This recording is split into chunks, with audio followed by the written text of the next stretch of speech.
All right, everyone, I want you to close your eyes and try not to fall asleep because I realize I'm the last speaker. But close your eyes. I can see all of you. All right, picture this. A small, romantically lit restaurant. Maybe it's a little bit old-fashioned. A quiet murmur of conversation fills the building. The door creaks open, and a gentleman enters. He has a Cary Grant-type style, with his hair slicked back and his eyes sharp. Then he holds the door open, and a lady enters. The whole restaurant catches its breath. She seems to float as she walks to the table, and the gentleman courteously pulls back in the chair as she sits down.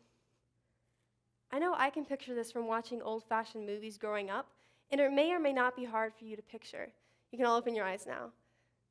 But if that exact same scene was in a modern movie, it would be raged at by critics for being demeaning towards women, or maybe an example of toxic masculinity. In fact, almost everything that we used to hold as honorable between men and women is now viewed as outright prejudiced by modern society. So my main argument today is that respect is going out of style.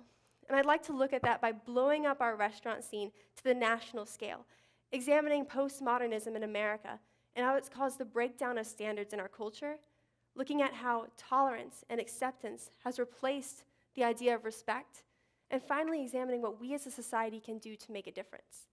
So starting out with postmodernism, and I realize it's late, so I'm going to try to keep this as perfectly clear as possible.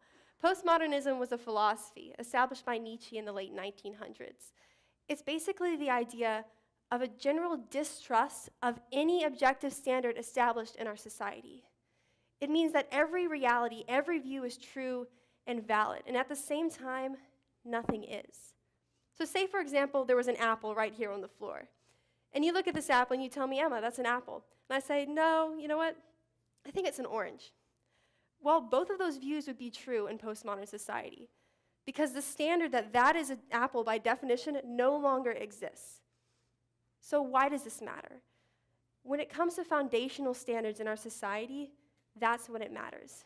Standards such as justice, defined by ancient philosophers, Plato, Aristotle. They all spent their whole lives discovering this definition, but now we have thrown it in the trash. We say there's no more standard for justice. That's each defined by its own person. Another example would be morality. Is there a definition of right and wrong? Can you really say that? Postmodernism says that this holds no weight. And finally, the idea that every person has worth because they are a person, and that gives them their worth, that holds no water in postmodernism. The result is that we no longer respect each other because respect is founded on a basic understanding that every person has worth, and that is a standard in our society. We have lost our standards.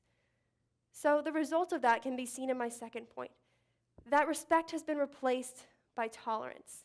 Now, in olden days, tolerance used to mean respect for other people's views. All these amazing speakers you've heard tonight, respecting their views.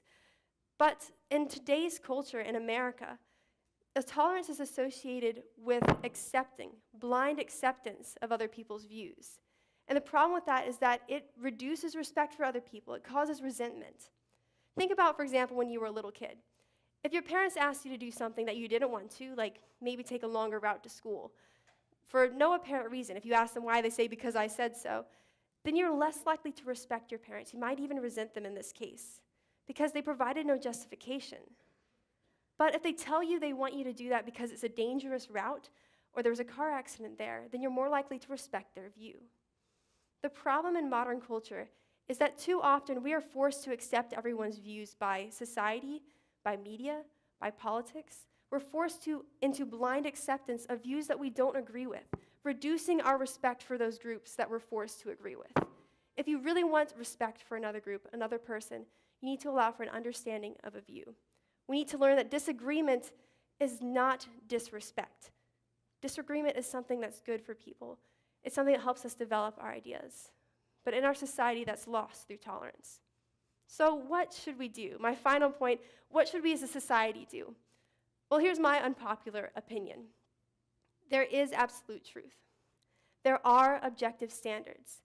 In our lives, we should attempt to uncover these standards and then base our behavior off of them. There is justice. There is morality. Every person has worth. And because of that, we should respect every person. So think about the people that you came here with tonight, the people sitting on your left or your right. Do you respect them? Why?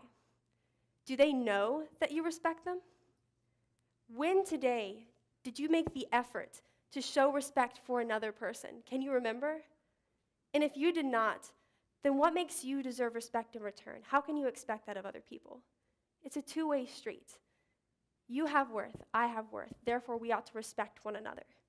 So going back to a date example, say someone my age or anyone in this college age, anyone here, say they were going on a date and their significant other picks them up in their car. They're both dressed up nice because they're invested in this date. They go see a movie, maybe they go to dinner afterwards, someplace nice. Not Chipotle or Taco Bell, maybe Cheesecake Factory, something nicer to show that they're invested in what they're doing, they're invested in each other. Conversation flows because they're actually interested in each other. And finally, if they disagree maybe on the movie, that doesn't lead to a spiral down into an argument. Instead, it just leads to a discussion. As they leave the restaurant, the gentleman opens the door for the lady and she says, "Thank you," on the way out. Have you ever seen this in modern culture? Have you ever experienced it? I know I haven't, and I know that I want to. But it comes down to first taking that step, realizing that instead of questioning everything just for the sake of being skeptical, as postmodernism encourages, we need to question things for the sake of understanding these standards and how they apply to our lives and our behavior. It might be an old-fashioned idea, something that's a little Cary Grant, a little bit of an old movie concept. But maybe old-fashioned is exactly what America needs. Thank you all for your time.